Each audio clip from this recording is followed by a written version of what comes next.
to Faith and Science Podcast. My name is Tyler Bublitz, and welcome back to the 18th Sunday after Pentecost for the week of October 13th, 2019. I'm excited to have you here. I'm excited to dig into this week's podcast, and I'm excited that, again, as we go through this weird season of fall, it's kind of this weird transition period.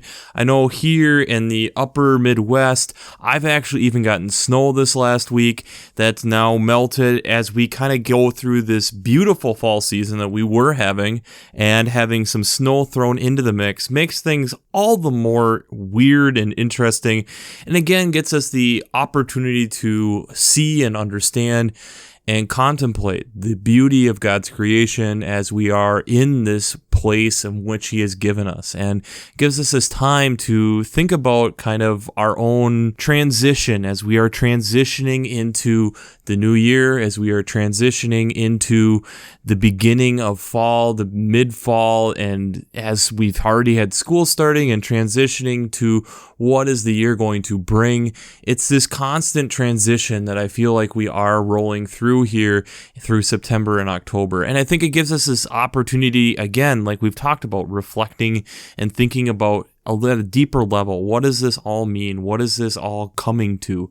And especially as we're kind of wrapping up the church year, as we're getting close to going into the new church year, what does this all mean? What does it mean as we're getting these last few texts out of Luke? Is there something more we can take from them? But before we get into this week's podcast, I have to do my shameless plug for Working Preacher. I love using Working Preacher. I use them on a weekly basis for their commentaries, their discussions, and their Sermon Brainwaves podcast with Joy J. Moore, Matt Skinner, Ralph Jacobson, and Caroline Lewis. And it helps me, since I am not an ordained minister. It gives me some direction as I am looking to bring you this podcast week after week. And finally, before we jump into this week's text, we have to look back on the Twitter question from last week.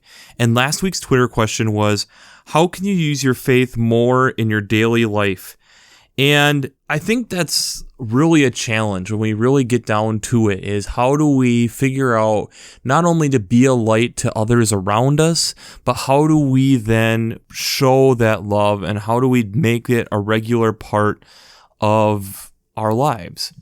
So I got one response this last week, and it was from one of the older listeners in our podcasting group, and he talks about it as he's dealing with people who he's coming to get to know more that are dealing with disability and death, and as he's continuing to have more aging friends around him. How do we consider and deal with this and not think about using our faith more in that part of our lives? I know for me, this last week, I had a very significant figure in my life pass away. And it's probably still trying to digest and figure out what this all means to me and what's this mean moving forward. And I think that's where faith comes in. It's been the last couple weeks as I've been dealing with watching this figure slowly start to fade away in a lot of ways, trying to figure out what is he meant to me, being able to say those last respects, but also remembering back to how many times that I should be doing that anyways with people who are, I hope, long from death. And I think it's one of those moments and times that we don't often consider until it's too late. And so I think it's one of those ways that we need to consider when using our faith is engaging with people, be it young or old, and helping them understand that they are loved, they are cared for, and that they have an impact on you. So I will dedicate this podcast to the late Robert Peterson. So let's dig into this podcast before I get super emotional. The gospel text this week is out of Luke chapter 17, verses 11 through 19. And this is a really interesting text to kind of dig into here.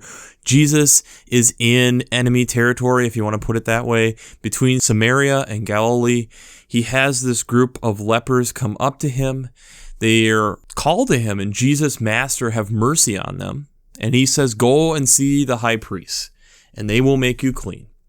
And on their way, they are made clean. And one of the 10 come back to Jesus and essentially fall down on his knees and are praising him. And this is a Samaritan.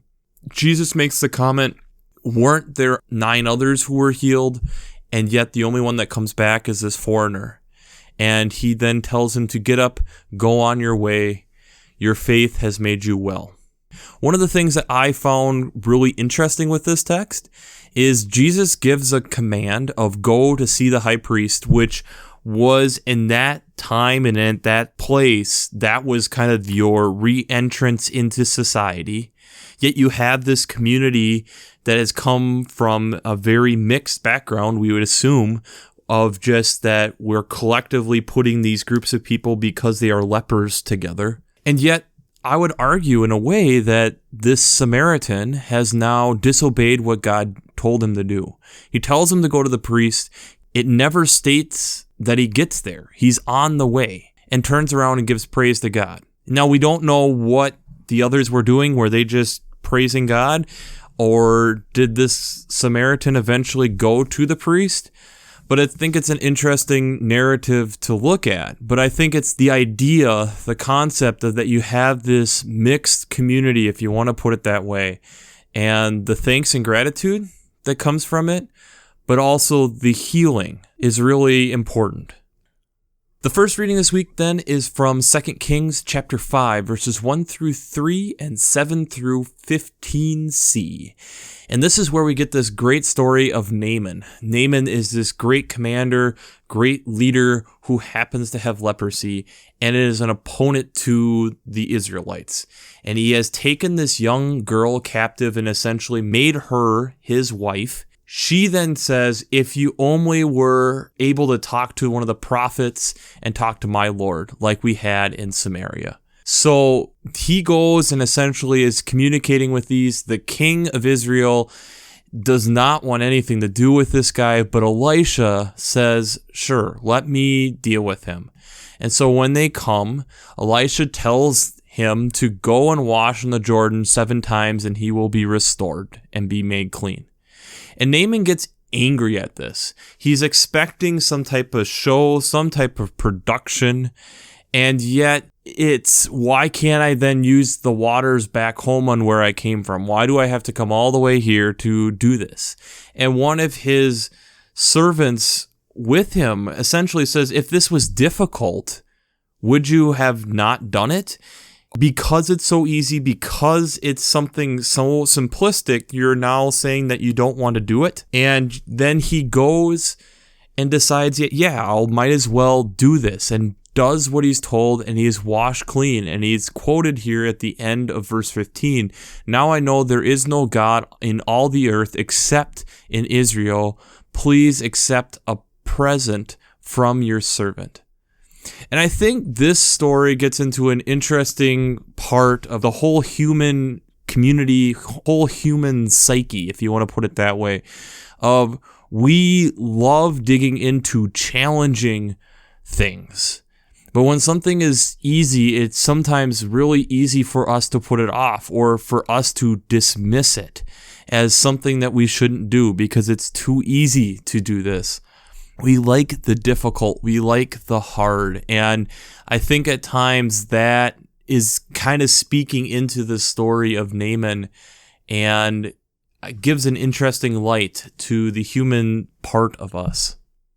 The alternative first reading this week is from Jeremiah chapter 29, verse 1 and 4 through 7. This is where we're getting a little background of what is going on and that the people of Israel are in exile from Jerusalem to Babylon, and they're crying out to God, and the prophet comes to them and essentially tells them good news that they don't want to hear, that they're going to be in Babylon for a while. Take your wives and sons and daughters and have marriages, plant gardens because they're going to produce, build houses, settle down, and realize that you are in exile, but the Lord is on your side and things are going to be okay. That God is still here. This is still within what he had planned. He has got this figured out, but it's going to mean that you're going to be there for a while. And it's not exactly the news that the Israelites are wanting to hear at this time. And again, I think this is things that we need to consider and we need to look at, and it actually ties in very beautifully with the theme that we're going on this week. So buckle up, we'll dig into this a little bit further. The psalm this week is Psalm 111, and it's giving praise to God like we typically get in a lot of the psalms, and honoring and acknowledging the majesty and power of the work that he has for us, and that all the things that he's done, that he's created these great nations, the works of his hands are faithful and just, and how he's able to still steer us in paths of wisdom and such through fearing the Lord and understanding and giving him respect, giving him the praise that endures forever, giving him the honor that we too need to give God. The second reading then is from 2 Timothy chapter 2, verses 8 through 15. And this is, again, Paul talking to Timothy and kind of reminding him of the hardships that it might mean of following Christ. That there's times where things are difficult, for which I suffer hardships, even to the point of being chained like a criminal. But the word of God is not chained, coming from verse 9. And talking about then enduring through the glory of God that he has given him, and that God has, through Jesus, has already done the pain and suffering that we deserve. And then continuing this idea of reminding that we must stay tried and true as much as we can to God, but realizing that we are going to fall short, but still stay on the path, no matter how hard it is, of worshiping God because of the word of God being truth. There's a lot this week to dig into. There's a lot of things that we can pull out and think about. But one of the things I did pick up out of the text study I was at this last week is the difference between healing and curing. Curing is bringing back to the original state, which is all but impossible. Just from a scientific standpoint, there is no way of curing anything, because to bring it back and have all the cells the way that they were together is impossible. So a lot of the processes of what we're doing when we're going to a doctor, we're not looking to be cured, we're looking to be healed. And there's vital differences there, because in a healing process, yes, things are different, but you're also allowing for the possibility of being transformed through the situation. That things about you have changed. Just like as we experience new things through life, we understand and realize things, and it changes our opinion, it changes our ideas, it forces us to grow. And I think that's important. I think it's something really powerful to understand. So when I was thinking about this with science, there's a couple ways to take this. And I think we'll go through kind of both of them. I'll attach a nice little TED Ed video below that kind of goes through the healing process a little bit more in depth than what I can. But this goes through just the typical wound that you're getting through the epidermis, which is the outer layer of skin, into the dermis. And I would even argue into the muscle. And that's partially why I wanted to get to that level, is understanding and contemplating how the body is working together and not seeing anything as an individual group, but realizing that we are part of the whole, understanding that all of us are needed. And you can kind of see this in the healing process. So when you get through the epidermis, which is, fun fact of the day, your largest organ is your skin. So you get through that outer layer of skin down to the actual dermis, and then your body is bleeding. So this is called homeostasis. So the body then is trying to form a clot, and it's going to put fibrin in, which is this molecule which is going to help prevent bacteria from coming in, and also help with the clotting process to make sure that blood isn't going out. The next stage we're all very familiar with inflammation, and we're feeling where we're getting that swelling, the expansion. And part of that then is from the white blood cells that have gone into wherever situation to help make sure that there isn't bacteria or other viruses that are floating around trying to attack and make sure that the body is clean. but that causes some additional growth factor and room for healing, if you want to put it that way. The proliferin stage comes next, and that's where collagen is produced to help close the wound, help the dermis start to come back together, or the healing of other muscles to start coming back together.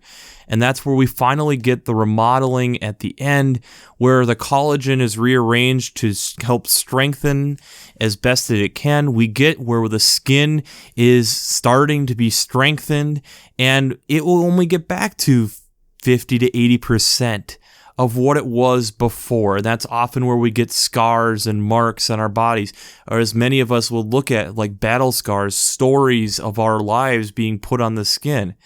And understanding that the healing process, though we may think it's healed, continues on for upwards to a year on a lot of different things, and it takes time. And it's one of the things, again, as we've talked about in the past, we really struggle as humans being able to see far enough to understand the process of time and how long at times things take.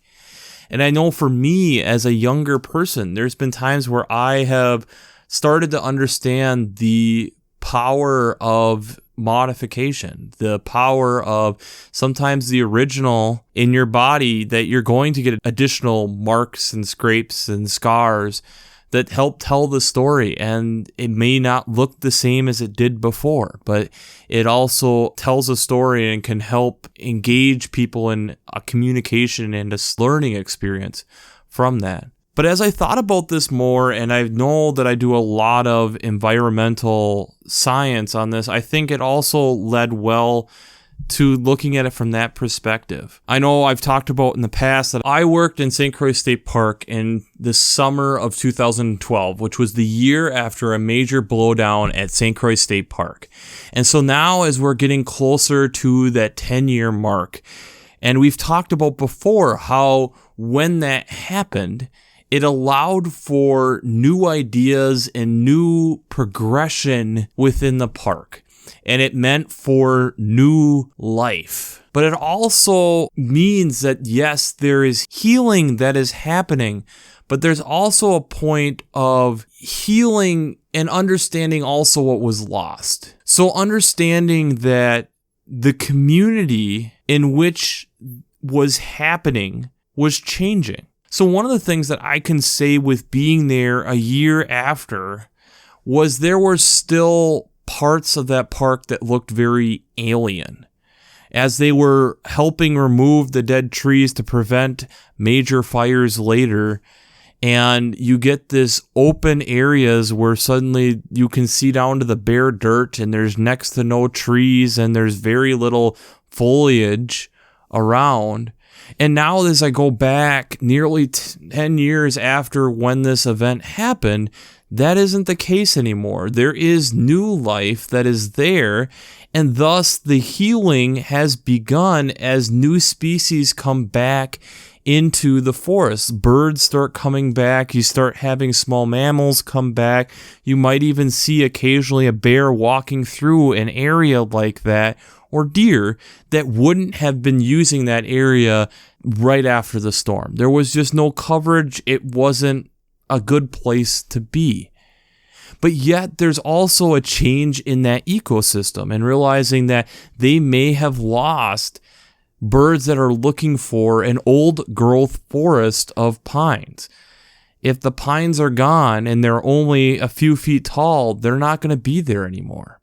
So there's this point of understanding in ecology that there maybe was something lost, and that may be hard, but understanding that there still is nothing that can be completely re-inhabitable. One of the other ones that we've talked about before where humans haven't been allowed to go back into, but Chernobyl. That Chernobyl, the mutation rate is slightly above where they feel comfortable allowing humans back, but the foliage has come back. A lot of the mammals have come back, maybe are having some additional mutation stuff, but the environment is trying to recover the best that it possibly can. And that's huge. When I look at these readings, then I see that you have the healing of this man, and you know in that healing, he's not going to look at life the same way after that healing.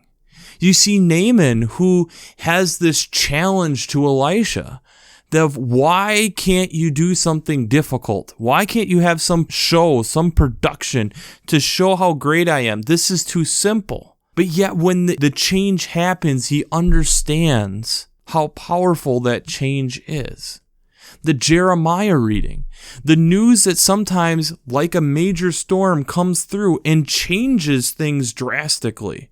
But that God's still there, and it still can heal, and God's still in that. And that things are changing, and that is okay. That we understand from the Psalm the power of God going through all these different situations, and that He's going to help guide us and steer us with wherever we are going. And finally, that doesn't mean that as we're going through it, that this isn't going to be difficult, and that there's going to be things and pinch points and hard times. And that's what I feel Paul is talking to Timothy here in 2 Timothy. Reminding that that's going to happen, that things are going to be hard at times. But remember that God is still in it, and God's still going to pull us through it, and to keep the faith. Because no matter how difficult things are, know that the faith that you're clinging on to through Christ is permanent, and He's not going to let you go. If we think about the world, especially like where I am, in the last 300 years, how much has changed? That there's been the place that I am currently located would have easily been native land. And that suddenly through maybe good or bad processes, things changed. And suddenly you have cities, you have changing ecosystems where once this was covered with coniferous trees has now opened up more and more for deciduous trees.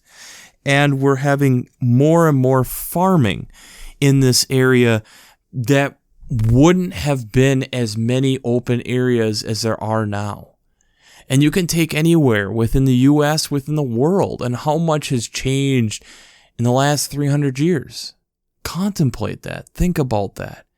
But realizing that God is still in all this, it doesn't mean that we can't still start to understand, I think, at a deeper level, the gift that God has given us and understanding how do we appreciate it better. But still also understanding that change can be good and that change isn't necessarily a bad thing. Change is sometimes extremely difficult. Sometimes it's extremely easy. Sometimes change seems like the change is too easy to do. And sometimes through doing it, we realize how life-changing it is. Sometimes the change is difficult and hard. I find that so interesting this week between the first reading and the alternative first reading is how different the change is. But the healing that comes from that is still the same. We understand with environments that change and healing take time. And through that, we are able to have a more diverse ecosystem and a better ecosystem. We also need to realize that within our own selves, that we continue to work with God to understand how do we need to keep changing and how do we need to changing as a community to be able to grow in the places and ways that God wants us to grow. And sometimes that's hard and sometimes that's easy. And that's the difficult thing with faith at times. So the Twitter question this week I will ask is, where are you seeing healing? And where are you seeing change that could be healing? Where are you seeing healing? And where are you seeing change that could be healing? I think right now, especially with me being within the United States, and this is as far as I'm going to push it politically, I think we need healing. I think we need healing to be able to come together and be able to discuss issues and not necessarily point fingers at each other and see that there's valid points on both sides, and how can we come together to find something beautiful in the middle?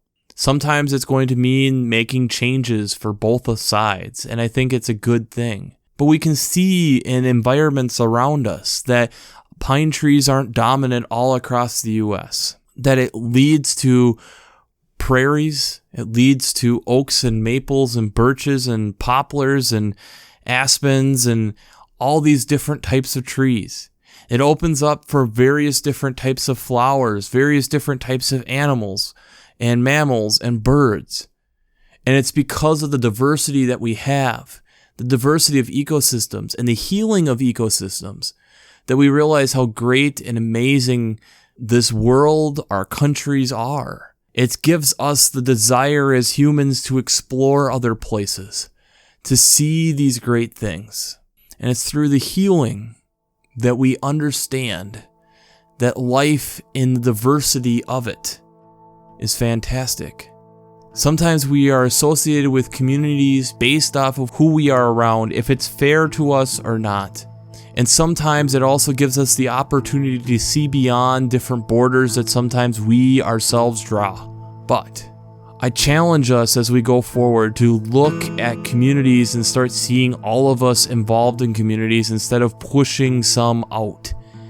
Try involving more and more into our communities so that we can better understand what this beautiful creation is that God has given us.